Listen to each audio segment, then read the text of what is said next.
इस सेक्शन में हम बात करेंगे कि एंजाइम्स को हम कहाँ कहाँ यूज़ करते हैं। Other than our body enzymes कहाँ कहाँ पे यूज़ हो रहे हैं। तो पहली इंडस्ट्री है जिसमें एंजाइम यूज़ होते हैं वो है फूड इंडस्ट्री। अब वो वाले एंजाइम्स जो स्टार्च को ब्रेक डाउन करते हैं स्मॉलर शुगर्स में, वो यूज़ होते हैं हमारे जो वाइट ब्रेड बनती है, जो बन्स बनते हैं इस इंडस्ट्री में।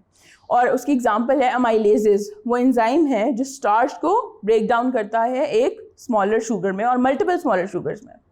दूसरा एंजाइम है पेक्टिनेज या पेक्टिनेजेस, उसको हम कलेक्टिवली कहते हैं। तो पेक्टिनेज जो है वो फ्रूट जूसेस बनाने के लिए यूज़ होता है। क्यों होता है कि पेक्टिनेज जो है वो पेक्टिन एक ऐसा बायोपॉलीमर है जो फ्रूट्स के अंदर प्रेजेंट होता है, या फ्रूट की जो स्किन होती है उसके अंदर बहुत हाई क्वांटिटी में प्रेजेंट होता है। फ्रूट के जो सेल्स होते हैं उनकी सेल वॉल जो है उसमें पेक्टिन प्रेजेंट होता है, और ये हेल्प करता है पेक्टिनेज जो है कि जूस को एक्सट्रैक्ट किया जा सके। फिर जो सेकेंड इंडस्ट्री है जिसमें एंजाइम्स का बहुत ज़्यादा यूज़ है वो है ब्रूइंग इंडस्ट्री। वो क्यों है वहाँ? वो इसलिए है कि वहाँ पे फर्मेंटेशन हो रही होती है। यहाँ पे भी वो एंजाइम जो स्टार्च और प्रोटीन्स को ब्रेक डाउन करते हैं वो यूज़ होते हैं। अब स्टार्च और प्रोटीन्स की ब्रेक डाउन से जो स्मॉलर मॉलिक्यूल्स बनते हैं, those products are being used by the yeast. Yeast जो है वो उनकी फर्मेंटेशन करती है। फर्मेंटेशन के रिजल्ट में हमारे पास अल्कोहल बन जाती है। अब इसमें भी हमारे पास अमाइलेजेस यूज़ होते हैं जो स्टार्च को शॉर्टर शुगर्स में कन्वर्ट करते हैं। प्रोटीएजेस हैं जो प्रोटीन को ब्रेक डाउन करते हैं। ग्लूकनेजेस हैं एंड सेलुलेजेस हैं। सेलुलेज जो है वो प्लांट सेल वॉल में जो सेलुलोज होता है उसको ब्रेक डाउन करता है। फिर नेक्स्ट इंडस्ट्री है हमारे पास पेपर इंडस्ट्री।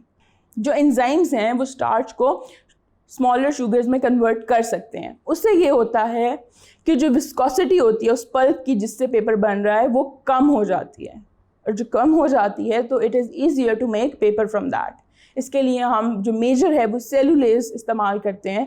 अगेन सेलुलोज जो कि प्लांट सेल वॉल में हाई क्वांटिटी में मौजूद होती है उसको ब्रेक डाउन करता है and it makes the pulp more smooth. फिर एक और इंडस्ट्री है दैट इज़ बायोलॉजिकल डिटर्जेंट्स, जिसमें हम एंजाइम्स को यूज़ करते हैं। और कौन से एंजाइम यूज़ करते हैं? हम प्रोटीएजेस को यूज़ करते हैं, क्योंकि डिटर्जेंट्स का काम है कि वो स्टेन्स को रिमूव करते हैं। आइदर वो कपड़े हो गए या वो साबुन हो गया, बर्तन धोने वाला साबुन हो गया। ये सारी चीज़ें जो हैं इनको प्रोटीएजेस की ज़रूरत होती है, क्योंकि सारी जगहों पर आपके कपड़ों पर ऑयल के दाग लग जाते हैं, प्रोटीनेशियस चीज़ें लग जाती हैं। इस तरह की चीज़ों को रिमूव करने के लिए प्रोटीएजेस की ज़रूरत पड़ती है। और अमाइलेजेस जो हैं वो एंजाइम यूज़ होते हैं डिश वॉशिंग के लिए, क्योंकि हम बहुत ज़्यादा स्टार्चेस कंज्यूम करते हैं। तो डिश वॉशिंग के लिए अमाइलेज की ज़रूरत है कि वो स्टार्च जो है in the process of washing वो ब्रेक डाउन हो जाए and it gets easier to remove. फिर हमारे पास लेदर इंडस्ट्री है जिसमें प्रोटियोलिटिक और लिपोलिटिक एंजाइम्स यूज़ होते हैं। अब लेदर इंडस्ट्री में हम डायरेक्ट जो है किसी न किसी एनिमल की स्किन को यूज़ कर रहे होते हैं। That would either be a protein और either would be a fat. तो या हम प्रोटियोलिटिक वो प्रोटीएजेस यूज़ कर रहे होते हैं, या लिपोलिटिक एंजाइम्स ऐसे एंजाइम्स जो फैट को ब्रेक डाउन कर सकते हैं और वो टेंडर कर देते हैं स्किन को, और उसको लेदर को प्रोसेस करना ईजी होता है। फिर जो हम लोग फर्टिलाइज़र्स बनाते हैं उसमें हमारे पास एंजाइम्स यूज़ होते हैं। जो मेजर एंजाइम है दैट इज़ नाइट्रोजनेज एंजाइम। वो नाइट्रोजन फिक्सेशन करता है किसी भी प्रोडक्ट की जो भी हमने वहाँ पे रखा होता है, जिसकी वजह से फर्टिलाइज़र्स बनाए जा सकते हैं। हमारी फार्मास्यूटिकल कंपनीज़ हैं जिसमें जितने मेडिसिन्स बन रही हैं उसमें एंजाइम्स का यूज़ इन वन वे और इन अदर वे है। और एक मज़े की बात ये भी है कि हमारी फार्मास्यूटिकल इंडस्ट्रीज़ एंजाइम्स बना भी रहे होते हैं। सो यू सी कि it's a two way process.